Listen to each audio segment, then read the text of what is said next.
पश्चिम Asia में बढ़ते युद्ध तनाव का असर अब भारत की अर्थव्यवस्था पर साफ दिखाई दे रहा है। ईरान और इजरायल के बीच बढ़ती सैन्य कार्रवाई और अमेरिका के हमले के बाद क्षेत्रीय अस्थिरता चरम पर है। लेकिन सवाल है, क्या इस युद्ध का असर भारत के चावल निर्यात पर भी पड़ रहा है? आज हम बात करेंगे कि कैसे होर्मुज से लेकर पंजाब हरियाणा तक इस जंग की आंच पहुंच रही। सबसे बड़ा खतरा है स्ट्रेट ऑफ हॉर्मुज पर। ये दुनिया का एक प्रमुख समुद्री रास्ता है जहां से बड़े पैमाने पर तेल और माल का परिवहन होता है। युद्ध की स्थिति में इस रास्ते पर प्रतिबंध लगाने का खतरा है। जहाजों को निशाना बनाए जाने की आशंका है। शिपिंग कंपनियों ने जहाज रोक दिए। इसका नतीजा कि अनाज से लदे जहाज बीच समुद्र में फंस गए। पश्चिम एशिया में बढ़ते तनाव ने भारतीय चावल निर्यातकों के लिए गंभीर संकट खड़ा कर दिया है। भारत के कुल बासमती निर्यात का लगभग 50% हिस्सा सिर्फ 5 पश्चिमी एशियाई देशों को जाता है, जिसमें Saudi Arabia, Iran, Iraq, UAE, Yemen है। वहीं युद्ध की वजह से शिपिंग में रुकावट हुई है। भुगतान में देरी होने की आशंका है। किसान और निर्यातकों दोनों परेशान। भारत के कुल बासमती निर्यात का लगभग 25% हिस्सा ईरान को जाता है। वहीं करीब 20% निर्यात इराक को भेजा जाता है।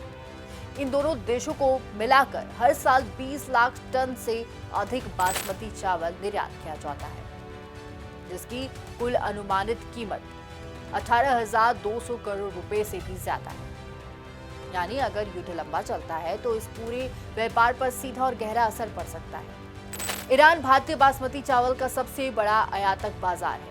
साल 2025 में भारत ने अकेले ईरान को 10,944 करोड़ रुपए का बासमती चावल निर्यात किया। युद्ध की स्थिति बनने से पहले पिछले 2 महीनों में ईरानी आयातकों ने बड़ी मात्रा में ऑर्डर दिए थे। निर्यातकों को उम्मीद थी कि ये वित्तीय वर्ष मजबूत रहेगा, लेकिन जैसे जैसे युद्ध की खबरें बढ़ी, बाजार में अनिश्चितता भी बढ़ती गई। वहीं संकट की गंभीरता को देखते हुए इंडियन राइस एक्सपोर्टर्स फेडरेशन ने एडवाइजरी जारी की है। निर्यातकों को सलाह दी गई है कि ईरान और खाड़ी देशों के लिए नए CIF समझौते न करें, क्योंकि CIF में माल को खरीदार के बंदरगाह तक पहुंचाने का पूरा जोखिम और खर्च विक्रेता को ही उठाना पड़ता है। युद्ध की वजह से बंकर फ्यूल महंगा हो गया है। शिपिंग किराया बढ़ने की आशंका है। वहीं बीमा प्रीमियम में भारी वृद्धि। ऐसे में फिक्स प्राइस कॉन्ट्रैक्ट करने वाले निर्यातकों को भारी नुकसान हो सकता है। भारत दुनिया का सबसे बड़ा बासमती चावल निर्यातक है। वैश्विक बाजार में 70% से ज्यादा हिस्सेदारी है।